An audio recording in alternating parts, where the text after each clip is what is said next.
Hello students, this side Namika with an interesting topic that is friction. Students, आज जो friction करने जा रहे हैं वो हमने पहले भी डिस्कस कर चुके हैं, कहाँ पर, फोर्स एंड प्रेशर में। बट हमने उस टाइम क्या किया था, कुछ कम अमाउंट में डिस्कस किया था। जो आज हम करने जाएंगे, हम क्या करेंगे, फ्रिक्शन के सारे कॉर्नर्स चेक करेंगे और हम देखेंगे कि ये क्या है, क्यों है और कैसे है ना।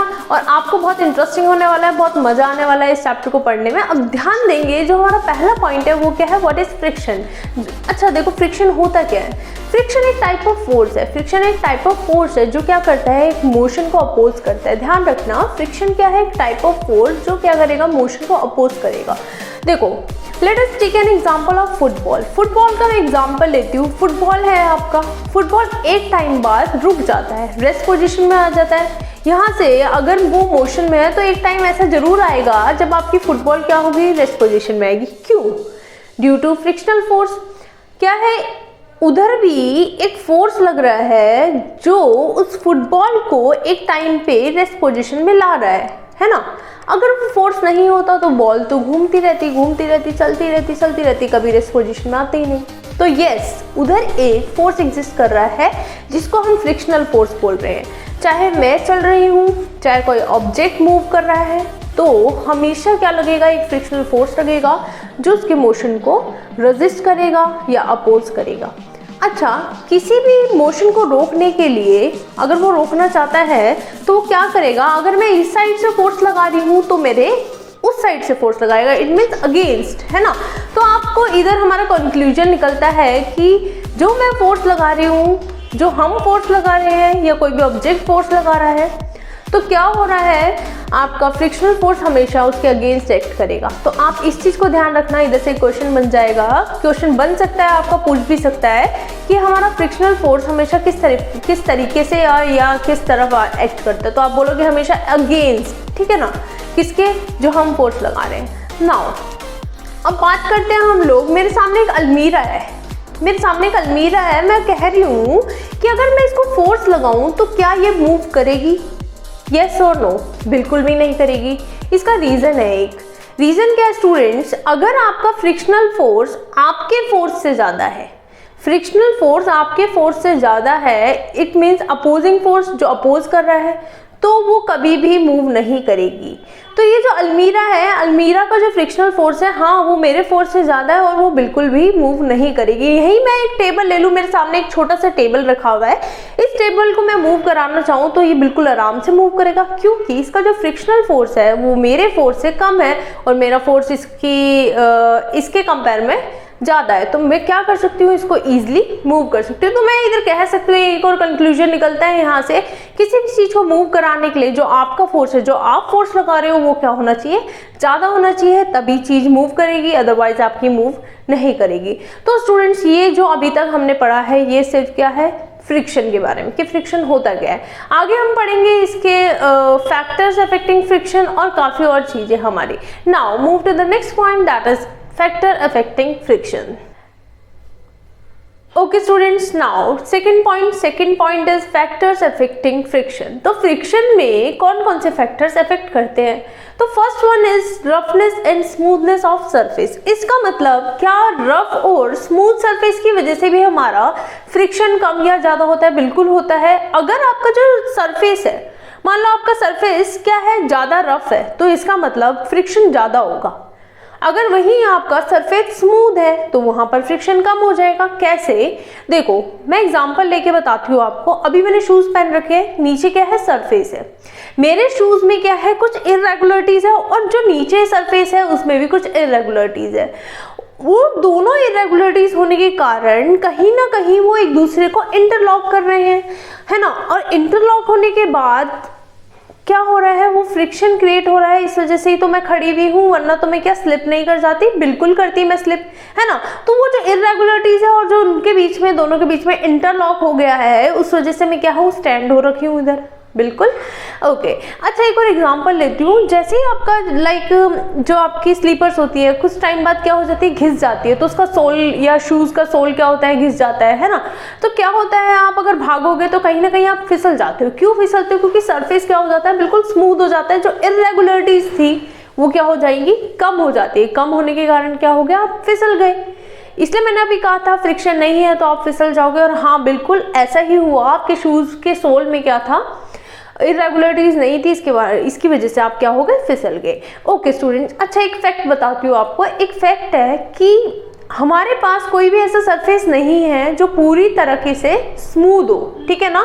एक परफेक्ट स्मूथ सरफेस जिसे कहते हैं ना, वो नहीं है, ये फैक्ट है, ठीक है स्टूडेंट्स। इसका मतलब हर एक सरफेस है उसके अंदर कुछ ना कुछ, चाहे थोड़ी हो बट इरेगुलरिटीज तो होती है, ठीक है। तो यहाँ तक आपको क्लियर हो गया कि रफनेस और स्मूथनेस कैसे एक्ट कर रहा है आपका फ्रिक्शन की तरह, ठीक है। नाउ दूसरी चीज जो दूसरा फैक्टर है वो है आपका स्टूडेंट्स की फ्रिक्शन किस टाइप का है। फ्रिक्शन रोलिंग है, फ्रिक्शन स्लाइडिंग है। रोलिंग और स्लाइडिंग के बीच में एक अंतर है। रोलिंग और स्लाइडिंग के बीच में 2 सेकंड में बताती हूँ आपको।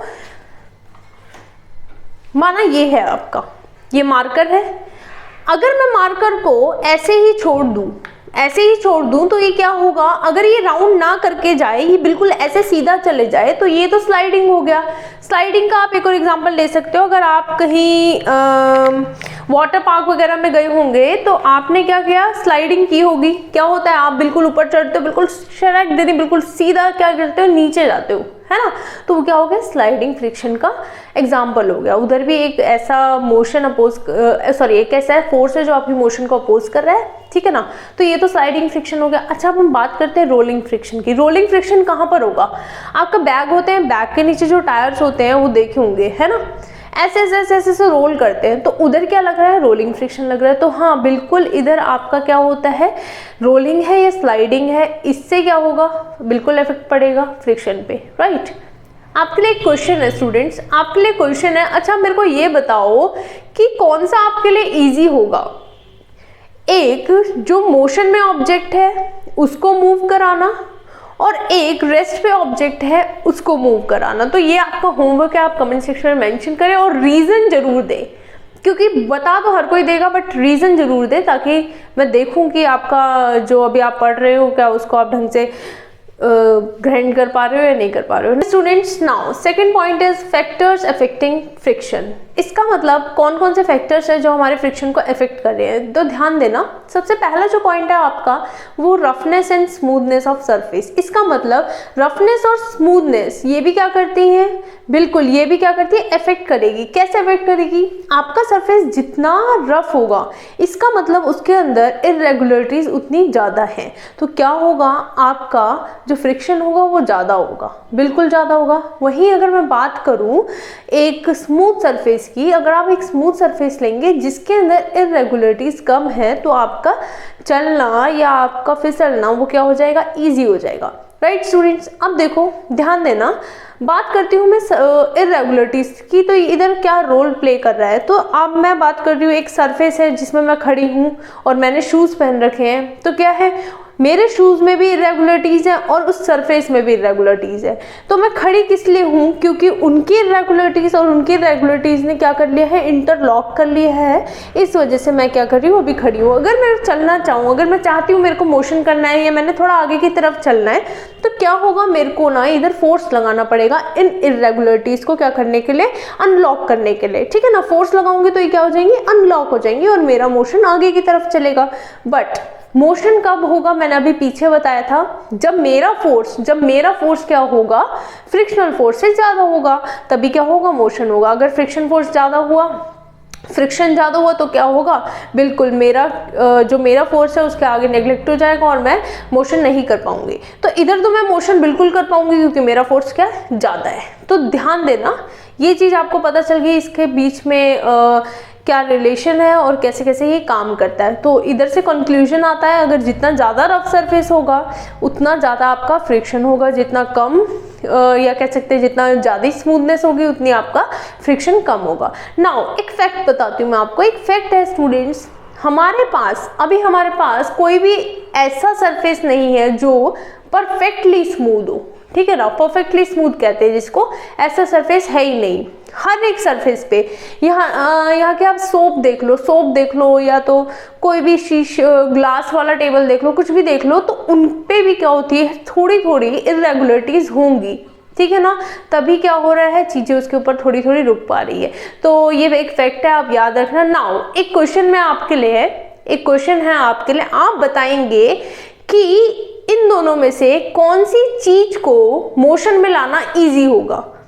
एक जो ऑब्जेक्ट है वो रेस्ट पे है, उस चीज को मोशन में लाना इजी होगा, या एक ऑब्जेक्ट है जो ऑलरेडी मोशन में है उसको। अब क्या करेंगे, आप इसका आंसर देंगे और आंसर देने के साथ आपका रीजन भी मेरे को चाहिए, ठीक है ना। और इसका आंसर मैं इस वीडियो के लास्ट में दूंगी, आप जरूर देखना अगर नहीं आता तो। नाउ बात करते हैं सेकंड फैक्टर पे। सेकंड फैक्टर क्या है आपका, टाइप्स ऑफ फ्रिक्शन, मतलब जो फ्रिक्शन है वो कैसा है आपका। अब रोलिंग फ्रिक्शन है या आपका स्लाइडिंग फ्रिक्शन है। देखो रोलिंग और स्लाइडिंग के बीच में फर्क है और वो आप बहुत इजीली समझ जाओगे। देखो रोलिंग और स्लाइडिंग आपने भी की होगी अगर आप वाटर पार्क गए हो।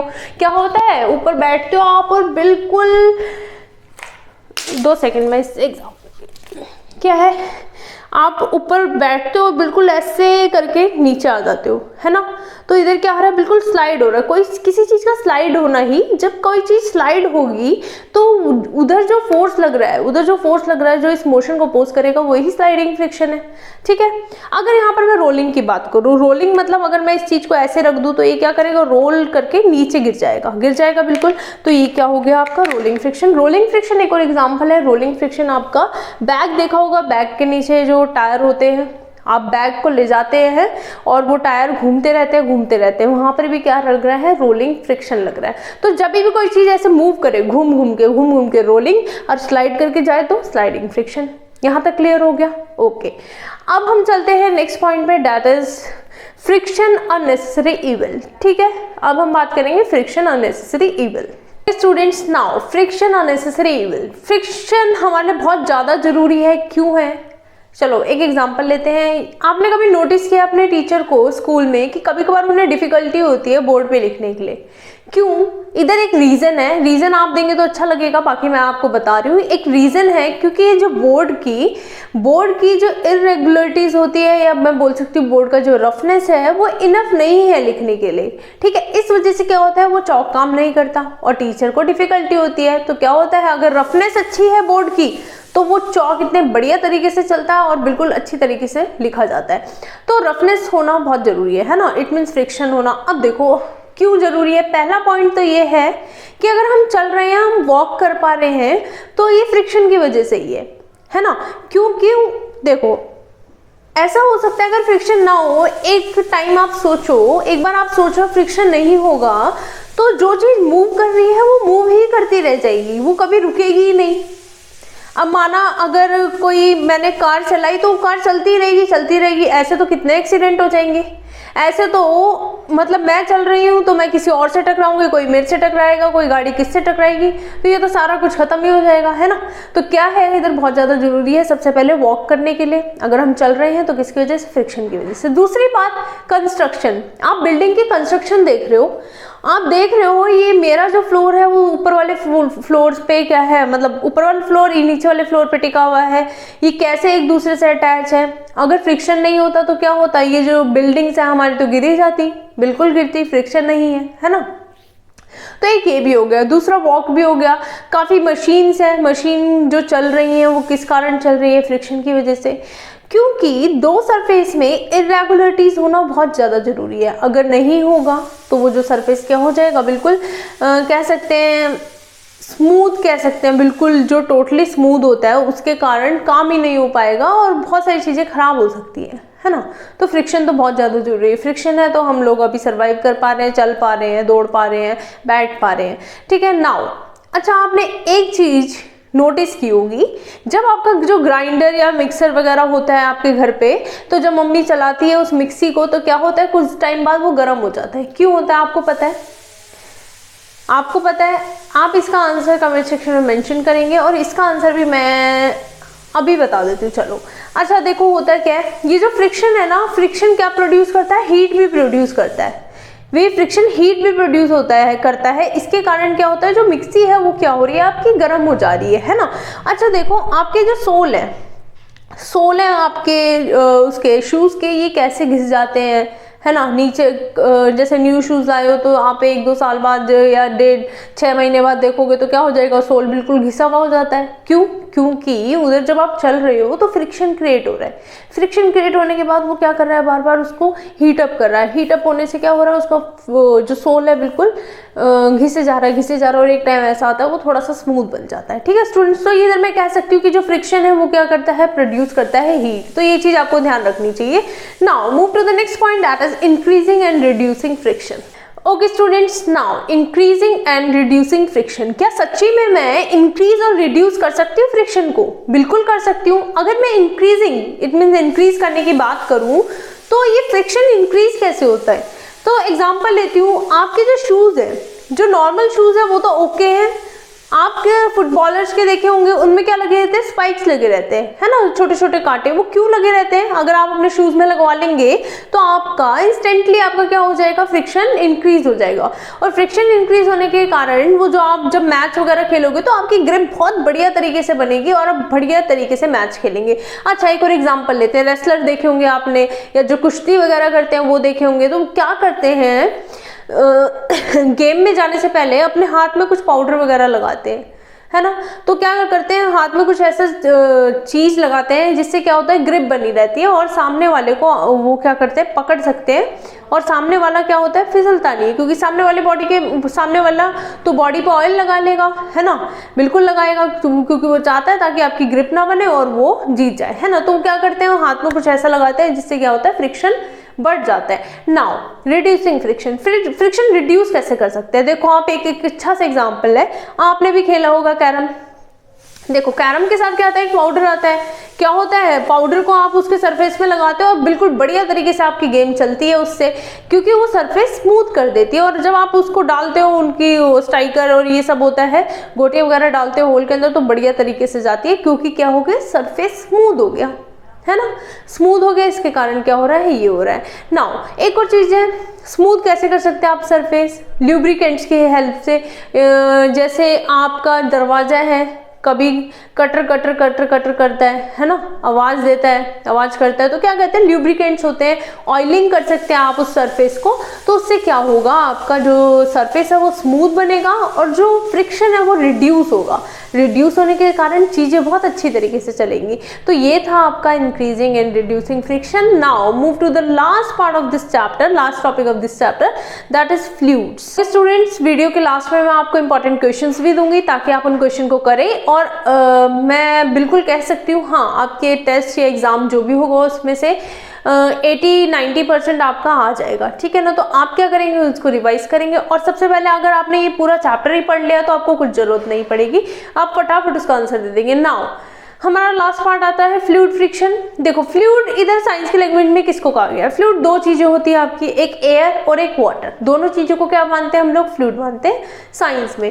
देखो अब एक वर्ड है इधर ड्रैग। ड्रैग मतलब वो फ्रिक्शनल फोर्स जो हमारा किसके द्वारा, एयर और वाटर के द्वारा लग रहा है, ठीक है ना। वो फ्रिक्शनल फोर्स जो एयर और वाटर के द्वारा लग रहा है उसको इधर क्या किया गया है, इधर कहा गया है इसको ड्रैग। तो ये तो कोई दिक्कत नहीं हुई आपको ड्रैग के बारे में। अब इधर से एक क्वेश्चन बनता है, इस वाले टॉपिक से आपका एक क्वेश्चन बनेगा कि आपने देखा होगा एरोप्लेन या आपकी बर्ड हो गई, तो उनका जो शेप होता है, शेप कैसा होता है, आगे से आपका नैरो होता है, पीछे से ब्रॉड होता है। तो इस शेप को कहते हैं स्ट्रीमलाइंड बॉडी। क्या बोलते हैं, स्ट्रीमलाइंड बॉडी। तो इधर पूछता है पेपर में कि क्यों, वाई हमारा एरोप्लेन या बर्ड की शेप क्या होती है, स्ट्रीमलाइन बॉडी क्यों होती है। तो क्यों होती है, इधर रीजन आपका है उनकी स्ट्रीमलाइन बॉडी के होने के कारण जो आगे का नैरो पार्ट होता है उसके कारण क्या होती है, अगर वो एयर या वाटर किसी में भी, फिश का भी देख लो, फिश तो वाटर में चलती है, एरोप्लेन और आपका बर्ड एयर में। तो जब वो चलते हैं तो क्या कर सकते हैं, वो इजीली एयर या वाटर को कट करके आगे की तरफ निकल सकते हैं। इसका मतलब इधर फ्रिक्शन को ओवरकम कर रहे हैं, ठीक है, ओवरकम कर रहे हैं फ्रिक्शन को। तो क्या हो रहा है, उनके लिए इजी हो रहा है क्या करना, मूव करना। तो यही आपका एक रीजन था, क्या कर रहे हैं, क्यों उसका स्ट्रीमलाइन बॉडी है, क्योंकि वो क्या करता है, फ्रिक्शन को ओवरकम करता है। यहाँ तक क्लियर हो गया। ओके, इनकेस कोई डाउट होता है कमेंट सेक्शन में मेंशन करेंगे। Now move to the last part of this video, that is important questions. Important questions हम करते हैं। ओके स्टूडेंट्स, ये है आपके इंपॉर्टेंट क्वेश्चंस। जैसे कि फर्स्ट क्वेश्चन बोल रहा है आपका, what is frictional force. Second में आपका define rolling friction, second drag, third sliding and static. तो इसको क्या करेंगे आप करेंगे। थर्ड क्वेश्चन है why aeroplane have streamline body, जो कि अभी हमने डिस्कस किया और आपको आना चाहिए वो, है ना। फोर्थ है आपका why is friction between feet and ground necessary. इसका मतलब हमारी फीट और ग्राउंड के बीच में फ्रिक्शन होना क्यों नेसेसरी है, वो मैंने अभी जब मैं वीडियो के बीच में समझा रही थी तो मैंने डिस्कस किया था। लास्ट है आपका right different methods of reducing friction, मतलब कौन कौन से मैथड हो सकते हैं कि जिससे हम अपना फ्रिक्शन रिड्यूस कर सकते हैं। तो ये चीज आपको बिल्कुल आनी चाहिए और आप खुद इसके आंसर्स देंगे तो इससे आपको पता चल जाएगा हाँ आप कहाँ पर अभी एग्जिस्ट कर रहे हैं, आपकी कितनी तैयारी है।